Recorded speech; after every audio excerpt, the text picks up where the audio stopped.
হুয়া আলা কুল্লি শাইইন কাদির, এই যে কাদির শব্দটা আল্লাহ দিয়েছেন, সর্বশক্তিমান আমার আল্লাহ। এই কথা অনেকে বলে, বিভিন্ন জায়গায় লেখা থাকে আল্লাহ সর্বশক্তিমান। না, কাদির শব্দটা কি? ইসমে ফাইল কি? এটা কি? আপনি কি কথা বুঝতেছেন?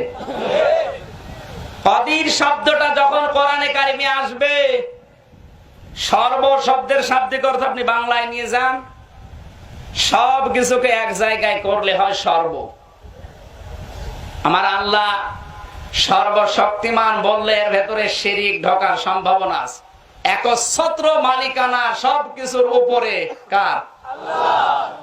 কদির শব্দের ব্যাখ্যাটা আরেকটু গবেষণা করবেন, আপনার মেধা যদি সাপ থাকে দেখবেন তথ্য পাবেন। অন্তত যে শিরিকপূর্ণ কথাগুলো বাংলাদেশের বিভিন্ন পোস্টারে শোভা পায়, এটা বন্ধ হয়ে যাবে। একজন বক্তার মতে আল্লাহ সর্বশক্তিমান বলা শিরক। এ সম্পর্কে যদি কিছু বলেন, না এই তো প্রশ্নই আসে না। আল্লাহ সর্বশক্তিমান, এই বক্তব্য তো ওহু আলা কুল্লি শাইইন কাদির, সব কিছুর প্রতি তিনি ক্ষমতাবান, সর্বশক্তিমান, এটি শিরক হওয়ার প্রশ্নই আসে না। যদি কেউ বলে থাকেন তিনি সর্বশক্তিমানের অর্থ না জানার কারণে হয়তো বলেছেন, এটি মুবালাগা অর্থের জন্য সর্বশব্দটি আরবি ভাষা থেকে বাংলা ভাষায় অনুবাদ হয়েছে এবং বাংলা ভাষায় এই ধরনের ব্যবহার মানে অনেক প্রাচীন ব্যবহার। তাই সর্বশক্তিমান শব্দটি আল্লাহ রাব্বুল আলামিনের জন্য প্রযোজ্য এবং ব্যবহার করা যায়, যেখানে শিরকের কিছুই নেই। তিনি কি অর্থ করেছেন সেটা আমার জানা নেই। যদি তিনি মনে করে থাকেন যে সর্বশক্তিমান শব্দটি আল্লাহ তাআলার জন্য প্রযোজ্য নয়, তাহলে তাকে অবশ্যই দলিল দিতে হবে এবং কিভাবে সেটা শিরক হবে সেটাও তাকে স্পষ্ট করতে হবে।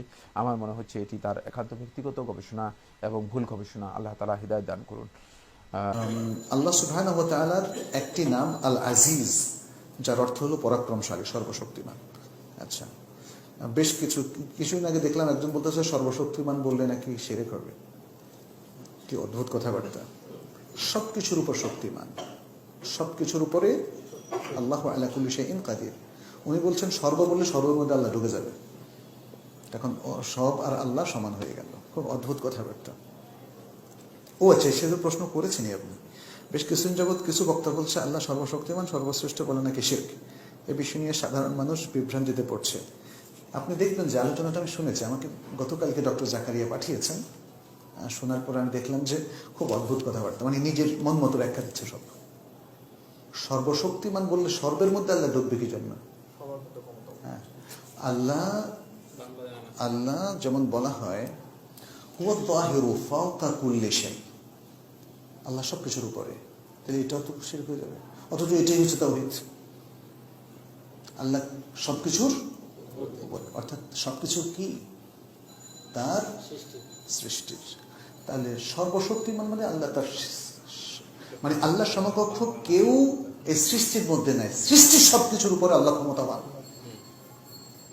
আল্লাহু আলা কুল্লি শাইইন কাদির, আলা কুল্লি শাইইন মিন মাখলুকাতিহি, আল্লাহ তার মাখলুকাতের সবকিছুর উপরে ক্ষমতাবান।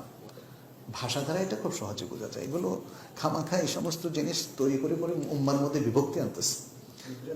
যেই বক্তারা কাজ কথা বলছে তারা আমাদের সালাফে সালেহিনের ইয়ে করুক, তারা দলিল দিয়ে কোনো দলিল দিতে পারবে না।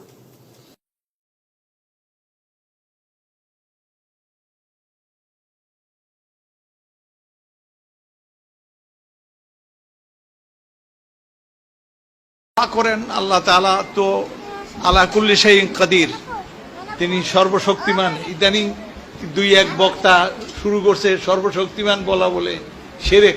মানে জাহেল কাকে বলে? মানে জাহেল নাম্বার 1 কয় সর্বশক্তিমান বলা। আমার কাছে অবাক লাগে, যেটা জানোস না সেটা বলিস কেন? তুই বাংলার কত বড় পণ্ডিত এসে গেছিস এই ধরনের কথাবার্তা বলা। মানুষের, শিক্ষিত মানুষের আশায় এই সমস্ত কথা বলে অবাক লাগে। এই মিডিয়ার মাধ্যমে কিছু খালি ভালোটা হয় তা না, খারাপও হয়। আমার লজ্জা আমার মাথা ইয়ে হয়ে যায়, হ্যাট হয়ে যায়, ইয়ে বলা বলে শিরক।